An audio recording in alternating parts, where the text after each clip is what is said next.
everybody. Oh. I know people have fancy clip-on microphones.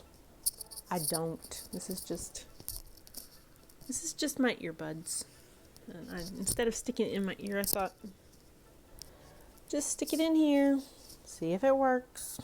Let's hope it does. Anyway, hello, Happy New Year. I didn't get many questions from a whole lot of people, which I anticipated. I actually didn't even know if I would get any questions at all. 3 people actually asked me questions, and they asked me a lot of questions, which I really appreciated because that way I actually had enough questions to make this video. I really appreciate those of you who did ask questions. Lao Sky Painter, I love Lao. Thank you for your questions. I also got questions from It's 420 Time and Bring Back the 80s. I appreciate all of you for your questions and I can't wait to answer them, so let's just jump right into it. So I'm just kind of going down the list here. Lau asked, what's your favorite knockoff poly compact? And that's a tough question. I really like Twinkle Packed compacts. I think they're really pretty. I really like My Little Fairy Tales, especially Goldilocks and the Three Bears, because Goldilocks and the Three Bears was one of my daughter's favorite stories, and I had always wished that I had like a play set so we could read the book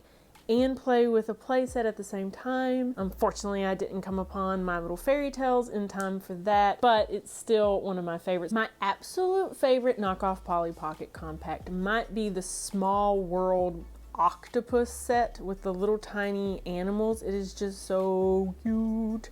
I love those little animals so much. But you know what? I also really like the Pokemon sets. Ooh, and Forever Friends with the little bears. That's technically, I mean, it's Bluebird, so I don't know if you would call that a knockoff. It's not Polly Pocket, but it's like Polly Pocket. I really like that one too because those bears are so cute. So a couple more questions from Lau. She asked, where are you from? Well, don't mind the abrupt change of scenery. I needed to re-record this part and I didn't feel like setting everything up. I'm actually curious where you think I live because I've always wondered if people could pinpoint where I live based on how I sound. And I mean, like, obviously people would know I'm from North America, but like, I think everybody thinks they have less of an accent than they actually do. So I was just curious for you all to guess like where you think I live before I tell you. Because I've always wondered if people could guess that. And like, I can't ask the people I know because obviously they already know where I live. So I'd have to ask people I don't know and see if they can guess. So you guys take a few seconds and like guess where you think I live based on how I sound. Oh, there's my dog. Jess. Jess. So where do you think I live? Tell me in the comments or wait until after I tell you and tell me if you got it right. So I do live in North America. I live in the US and I live in Kentucky. So, did you guess right? Let me know. Lau also asked, is Rachel my real name? Yes, Rachel is my real name. Retro is not my real last name, though I'm sure you already guessed that. She says also that I had mentioned I have kids, or at least one child. She wanted to know how old are they? And do they play with my toys? I have 3 kids, a boy and 2 girls. They are 12, 10, and 6. And my girls, the younger 2, they do play with my Polly Pocket. They're not as into it as I am, but they do enjoy the collecting and they do enjoy seeing the new sets. And they do occasionally play with my sets. My son is not very interested in my Polly Pockets. In fact, I actually bought my very first Mighty Max because my daughters and I were having so much fun collecting and finding new Polly sets. I thought maybe it would be something fun for my son and I to do. So I got my first Mighty Max set and my son didn't even really care for it. I ended up being really into Mighty Max, so I have quite a few of them now, but my son's just not really into miniature toys, so that's fine. I still show him my new sets when I get them and he's excited for me. So for some questions from It's 40 Time, they asked, what TV shows have you been binge watching recently? Currently, I am watching with my husband. We're watching 9 Perfect Strangers on Hulu. It's kind of weird and I'm not really sure where it's going. Before that, we were watching Only Murders in the Building, also on Hulu. Kind of silly, but also kind of interesting. And This Is Us just came back last night, so we watched that. But of course, that won't be back until February, I think. And it's the last season. I didn't really care for the first episode of the new season, if I'm being completely honest. But I'm really excited to see what they do with the last season of the show. It's 420 time. Also asked, do you play any video games? Currently, I'm not really playing any video games. In general, I love pretty much anything Mario or Donkey Kong. Those are kind of my two go-tos that I really love. Back when it first came out, my family and I were playing Animal Crossing New Horizons a whole lot. We go through our spells of playing Among Us. We played that a lot when it first became popular early on in the pandemic. I like to play Beat Saber. Currently, I am trying to get better at Geometry Dash. My son recently got back into it.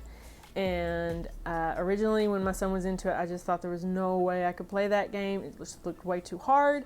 But when he recently got back into it, I thought I would give it another try. And I just recently completed the second level. I'm not very good at Geometry Dash, but I'm proud of myself for sticking with it and actually trying to get better at it. It's 420 time. Also asked, how long have you been collecting Polly Pocket items and what made you start collecting? I obviously had them as a child when I was little, and then I got rid of them, sadly. I only had a few of them though. And a few years back, I don't know, maybe it was like 2000. Oh, I don't even know. It was years ago. I decided to buy back all of the sets that I had as a kid. So like Polly in the Nursery and Starlight Castle, and I got a couple that my sister also had when she was young, and I was pretty happy with that. And then I guess it was 2020 when COVID and everything happened, and my dad actually died that summer, and I think I must have just been looking for something to do. I don't know what happened, but I bought a few sets and it just kind of spiraled, and that was it. I just kept getting them. They also asked, what do you think is the safest way for animal control to catch a big bear on the loose in the neighborhood? I don't know anything about this. It's 420 time. I have no idea. In a perfect world, in my world, it would just be like, hey bear, wanna come over here? I can pet your head. That would be my way. Just to finish out It's 420's questions, they asked 2 more questions. Who are your favorite YouTubers? Oh my, I have a lot of favorite YouTubers. My family and I really enjoy watching Mariah Elizabeth on Fridays. We always watch her new videos on Friday. For Polly content, I watch Lao Sky Painter and Kerchie. Also enjoy Next Gen. I watch her for she does some Polly stuff, although not very often, but I enjoy watching just like her toy reviews. For vlog type videos, I mostly watch Colleen Ballinger. I don't much watch her main channel, but her vlog channel. Also watch Ellie and Jared. I sometimes watch Adam Ragusia. My family really likes Dave Hacks. He has fun videos. Kids really like Buttered Side. Well, we all like Buttered Side Down. We enjoy his videos. They're really funny. Daily Dose of Internet. We watch lots of Daily Dose of Internet. For cleaning and organizing and stuff, I watch Do It on a Dime. Then their last question was, what types of music do I like? I like a pretty big range of music. I don't really have one type of music that I go to. I like whatever I like. I enjoy country songs. I enjoy pop songs. I enjoy rock songs. I enjoy techno songs. I can pretty much enjoy anything. It's just the song that I like more than a certain artist or a certain genre. I wouldn't necessarily say I like Justin Bieber, for example, but I do like some of Justin Bieber's songs. So it just really depends on the song. So now for a couple of questions from Bring Back the 80s. They asked what my goals are for the YouTube channel, and honestly, I don't really have any goals. I mean, it would be awesome if it could eventually make me a little bit of money, but I'm really not. I mostly just do this for fun because I enjoy it, so I don't really have any goals. Any big goals for 2022? No, I'm just gonna try to survive another year, pretty much. That's it. Bring Back the 80s also asked, Did you ever get your wisdom teeth removed? If so, how was your experience? Was it fast to fall asleep at the dentist? You know, this is a very oddly specific question because I have a very specific answer for this. I actually have had my wisdom teeth removed. I got them removed when I was about 17, and it was a horrible experience. I absolutely hated it. When they were trying to put me to sleep, I started to fall asleep and then it didn't take. I don't know. Something happened. I half woke up. I was in this weird half asleep state. I had no idea what was going on. All I knew was I wanted the mask off of me and I wanted to get out of there. And so I started ripping the mask off, and the nurse, she didn't know what was going on. She was fumbling, trying to help me.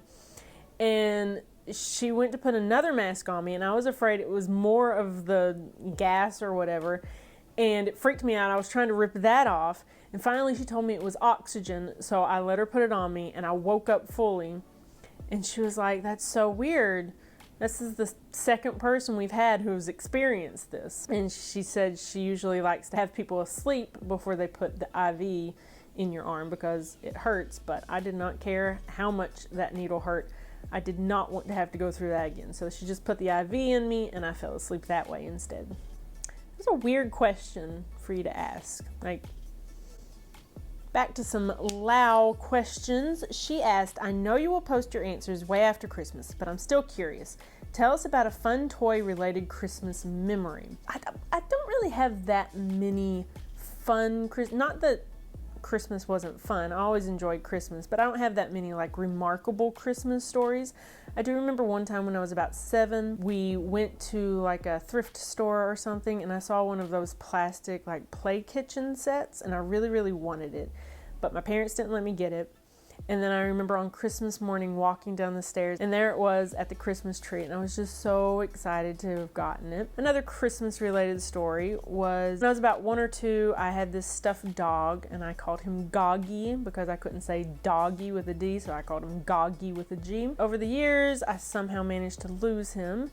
And then when I was about 8 or so, for Christmas, my mom had gone to the store and she saw a stuffed dog that looked a lot like Goggy, and she bought him for me, and she gave him to me for Christmas that year, and I actually still have him. Actually, I'll go get him so I can show him to you. This is Goggy. He has this necklace on. It used to have this really cute pendant. It was an R for Rachel, and he used to wear it, but I don't know what happened to the R. Must have fallen off at some point, but he still has the chain on. But this is him. He's so cute. I love him. And kind of Christmas related, for my first Christmas when I was 6 months old, my cousin gave me a big white teddy bear, one of those Christmas bears that has like a Christmas hat on and a scarf, and on the scarf it had the year 1987. And since I was only 6 months old, couldn't really play with him, and it was kind of a special bear, my mom put him away in her closet. Well, fast forward to when I was 4 years old, I was bored one day and I was going through her room, and I went into her closet and I saw the stuffed bear up there on the shelf, and I don't know how, but I managed to, I guess, get on a chair or something, and I got the bear down. And instead of just playing with the bear like a normal child, I decided to light some matches and burn the ends of his paws. I don't know why. I still have him to this day, and you can still see where I burned him. Lau also asked, "What's your favorite vintage Polly Pocket, and what's your overall favorite compact miniature toy in your collection?" Whoo! My favorite vintage Polly Pocket, there's so many that I really, really like, but my favorite would probably have to be Polly in the Nursery, just because I have so many memories as a kid playing with that set, and I just thought it was, I don't know, it just seemed so special somehow, and just opening it makes me so happy because I just remember laying on my bedroom floor playing with that set. My overall favorite compact in my collection, for some reason, the Pretty Hair set. I don't have any of the accessories. Thinking back now, I feel like my sister had that as a kid. Am I crazy? Maybe. But that set just makes me really happy every time I open it. I think it's the yellow background. It's just so sunny and so bright, and it makes me really happy. So I really like that set. I also really like some of the Polyville sets because they're just so cute, like Grandma's Cottage. I really, really like the Mighty Max sets. Pictures and videos honestly don't do Mighty Max justice. Obviously, you wouldn't think they're beautiful like Polly Pocket, but the details in Mighty Max is insane. How much work they put into those sets, honestly. A lot of times, Mighty Max is more detailed than Polly Pocket, and they just fit so much into those compacts. And then the outside is usually some sort of face or monster or something. It's just so creative, and I think Mighty Max are up there with some of my favorite Polly Pocket sets. Another question from Lau. She says, which set should come next in the Repro Polly Pocket keepsake collection? What set would you wish for? Well, I would personally wish for a set that I don't already have. Since they're so expensive to get vintage, it would be fun if they would just remake some sets so that I could just buy them brand new. I bet it would make a lot of us happy if they would remake the birthday party stamper, so nobody would have to spend hundreds of dollars to get that set in their collection. Going back to Bring Back the 80s, let's see some more questions they asked. What's your favorite movies? I'm just gonna have to go to the classics for me, ones that I watched as a kid the most. Back to the Future. Also really loved Labyrinth and Dirty Dancing. I can't really think of any new movies that I would call my favorite movies. There's fun movies. I think movies in general these days aren't probably as good. It's hard to find a good movie. Is anybody else, are you having that problem? I think it's just there's so much out there, Netflix and everything. Like, it's hard to find a good movie. I usually, by the end of the movie, I just wonder why I wasted my time on it. I really prefer shows over movies, I think. Do I have any tattoos? I do not. I don't have any tattoos. The rarest Polly Pocket item I have. Ooh, you know, I don't think I have any rare Polly Pocket items. I don't have some of the big ticket items that a lot of people want. But the rarest Bluebird item I have is the Forever Friends bear set, the little like hamper or picnic basket. I have a video of it on my channel. That is probably the rarest like compact, definitely Bluebird set that I have. There's not that many out there to be found. My husband got that for me for my birthday. Here's an interesting one from Bring Back the 80s. They ask, what color socks do you currently wear? Are they matching or odd? Most people wear odd nowadays. I do wear mismatched socks sometimes. I don't care about the design. I really like fun socks. My mom, she legitimately collects socks. Every time she sees a new cute pair of socks, she has to have them. So I think her love of socks kind of trickled down to me. I do enjoy socks, and I love having interesting and weird socks. And so I will wear, you know, different colored socks. I don't care about the print or if they match. The only thing I care about is if they're the same style. Like, I can't be wearing a crew cut sock with like a knee-high sock or a no-show with an ankle or whatever. I can't stand the feel difference. Like, they have to feel the same on my feet. Other than that, they can be wildly different and I don't care. I actually really like toe socks. I don't know a whole lot of people who enjoy toe socks, but I actually really, really like toe socks. It was all I wore for a very long time. So our last couple of questions are all from Lau. She asked, what was the inspiration to start your YouTube channel? You know, that's a good question. I actually don't really know. I remember making the first video. I think I was just bored and had nothing to do. And it was of knockoff Polly sets, so I think I thought maybe people would be interested in it because there aren't really any videos on these sets. So I actually filmed that first video in my attic of all places. I didn't really have a designated spot in the house to film, and it was the quietest spot I could find. So I just went up there and I recorded it, and I mean, within a couple of hours I recorded it, edited it, and uploaded it. I don't know, I think I've always loved making videos. I've always enjoyed the editing process. So I think because I guess I just combined that with my new love for collecting Polly Pocket. I guess, I don't know if there's any big inspiration there, but I'm glad that I started doing it because I've had a lot of fun doing it. And the last question is from Lau again. She asked, how do you display your collection? Do you have a dedicated area or room, or is it even stored away? And with compacts, do you like to display them open or closed? I will actually just show you what I do with my collection. So let's go on a little journey and look at my collection. So welcome to my closet. This is actually where I keep all of my collection. Not as big as some. I actually have to keep moving stuff off of shelves above to make more room for my collection. It's fairly organized. In the top box I have Mighty Max and Twinkle Pack, and the other two boxes are all Polly. Over on that side I keep mostly my modern Polly Pocket sets. Then in the middle we have the knockoff sets, and then over here on the bottom are some more compacts, and then Polyville on top. Obviously here on the floor we have my Hello Kitty sets. Back there is actually Back to the Future Playmobil set. In that little box there I just keep like little spare pieces. Obviously up here is just a whole lot of Polly, a couple knockoff things, the book, there's Pew Pew back there. And then up here we have Magical Mansion, different things obviously. But yeah, as you can see, I keep them all closed because I just don't have enough space on those shelves to leave them open. Definitely if I had the space somewhere or someday to have like a display shelf, I think I would probably still keep them closed though, unless it was like a closed glass display case that I have, because I think I would just be a little too nervous to have them out in the open on a shelf, because I'd be afraid all the pieces would fall out or get lost or something. There you go, guys. That was the Q&A. I really appreciate those of you who did ask questions, and I appreciate if you actually clicked on this video and watched it. I hope you guys enjoyed my answers. I hope you enjoyed this video. I hope that I will see you in the next video I make, and I hope you guys are having a wonderful day. That's a whole lot of hoping, but me and Goggy, we hope you're doing good. Do good.